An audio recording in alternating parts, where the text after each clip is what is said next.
আজও ফেনীর অধিকাংশ ফিলিং স্টেশনে জ্বালানি তেলের সংকট রয়েছে। আমি এই মুহূর্তে রয়েছি ফেনীর আব্দুল কুদ্দুস ফিলিং স্টেশনে।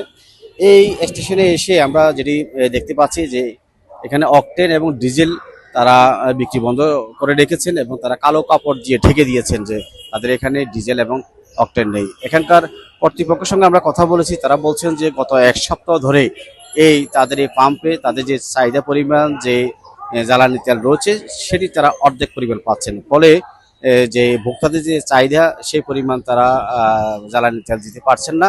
এ নিয়ে অনেক বাক বিতণ্ডাও হচ্ছে এবং ভোক্তাদের সঙ্গে কর্তৃপক্ষের সঙ্গে এক ধরনের মানে দূরত্ব তৈরি হচ্ছে। তো আমরা একটু জানার চেষ্টা করব এখানে যিনি ফিলিং স্টেশনের যিনি ম্যানেজার রয়েছেন তার সঙ্গে একটু কথা বলবো।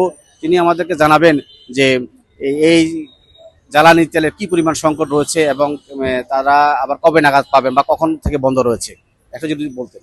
আসলে দেখেন, আমাদের স্বাভাবিক চাহিদা যেটা গত সপ্তাহে আমাদের ছিল, আমার প্রতি সপ্তাহে আমার ধরেন 27,000 লিটার আমার ডিজেল প্রয়োজন এবং 22,000 থেকে 27,000 লিটার অক্টেনের প্রয়োজন প্রতি সপ্তাহে আমার রেগুলার চাহিদা, যেটা আমি বিক্রি করে থাকি।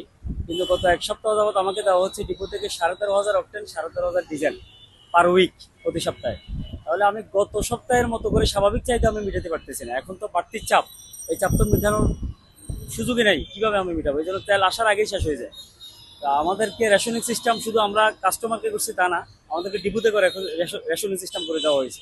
তো সেক্ষেত্রে আমি বলবো যে আমাদের মনে হচ্ছে যে আমরা যারা ভোক্তা আছি বা যারা ক্রেতা আছি তারা আগের চাইতে আমাদের কনজামশনটা বেড়ে গেছে মনে হচ্ছে। আমরা জ্বালানি সাশ্রয়ের কথা বারবার সরকার আমাদেরকে বলতেছে এবং আমরা গুরুত্ব আরোপ করতেছি এক্ষেত্রে যে আগের চাইতে একটু কম খরচ করেন, কিন্তু সেক্ষেত্রে দেখা যাচ্ছে যে আমরা বোধহয় আবার বাড়াই দিছি, ভলিউমটা বাড়াই দিছি। তো এই জন্য সংকটটা হচ্ছে কৃত্রিম সংকট। আমাদেরকে ডিপো থেকে তেল দিচ্ছেন, আমরা কোথা থেকে দিব? আমার প্রতিদিন এখন তেল লাগে, প্রতিদিন এক গাড়ি মিনিমাম আমার তেল দরকার হয়। সেক্ষেত্রে আমি যাই, আমাকে দুদিনে দিচ্ছে এক গাড়ি, তো আমার একদিন তাহলে পাম্প ড্রাই থাকতেছে। এইটাই। শুনছিলেন যে তেলের যে সংকটের কথা বলছেন, আমরা এখানে যে ফিলিং স্টেশন যে সমিতি রয়েছে এখানে 28টি ফিলিং স্টেশন রয়েছে।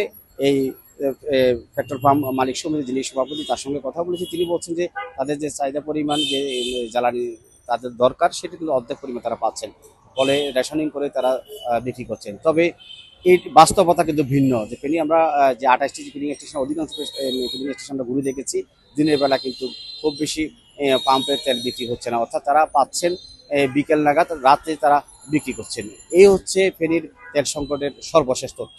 নুরুজ্জামান সুমন, 71, ফেনী।